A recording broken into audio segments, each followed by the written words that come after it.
സംസ്ഥാനത്ത് അതിതീവ്ര മഴ തുടരുന്നു. 3 ജില്ലകളിൽ റെഡ് അലർട്ടും 8 ജില്ലകളിൽ ഓറഞ്ച് അലർട്ടും തുടരുമെന്ന് കേന്ദ്ര കാലാവസ്ഥാ വകുപ്പ് മുന്നറിയിപ്പ് നൽകി. പത്തനംതിട്ട, ഇടുക്കി, കോട്ടയം ജില്ലകളിലാണ് റെഡ് അലർട്ട്. കണ്ണൂർ, കാസർഗോഡ്, വയനാട് ഒഴികെയുള്ള 8 ജില്ലകളിൽ ഓറഞ്ച് അലർട്ടുമാണ്. നിലവിൽ ആശങ്കപ്പെടേണ്ട സാഹചര്യമില്ലെന്ന് മന്ത്രി കെ രാജൻ അറിയിച്ചു. സംസ്ഥാനത്തെ മഴ മുന്നറിയിപ്പുമായി ബന്ധപ്പെട്ട വിവരങ്ങൾ നൽകും മാനസ മനോജ്.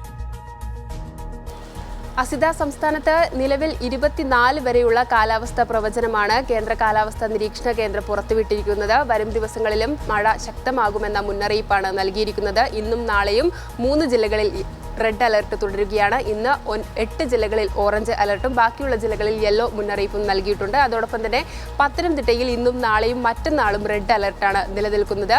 ഈ സാഹചര്യം തുടരുമെന്ന മുന്നറിയിപ്പാണ് കേന്ദ്ര കാലാവസ്ഥാ വകുപ്പ് വ്യക്തമാക്കുന്നത്.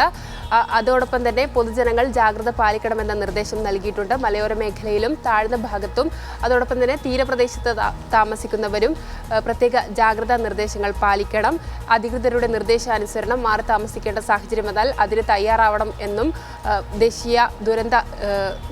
സംസ്ഥാന ദുരന്ത നിവാരണ അതോറിറ്റി നിർദ്ദേശിച്ചിട്ടുണ്ട്. അതോടൊപ്പം തന്നെ കേന്ദ്ര കാലാവസ്ഥാ വകുപ്പ് പറയുന്നുണ്ട്, മെയ് 31 കേരളത്തിൽ കാലവർഷം എത്തുമെന്ന്. 22 ബംഗാൾ ഉൾക്കടലിൽ ന്യൂനമർദ്ദം രൂപപ്പെടും. അത് അതിതീവ്രമാകുമ്പോൾ മെയ് 31 കേരളത്തിൽ കാലവർഷം എത്തുമെന്ന കണക്കുകൂട്ടലിലാണ് കേന്ദ്ര കാലാവസ്ഥാ വകുപ്പ് ഉള്ളത്.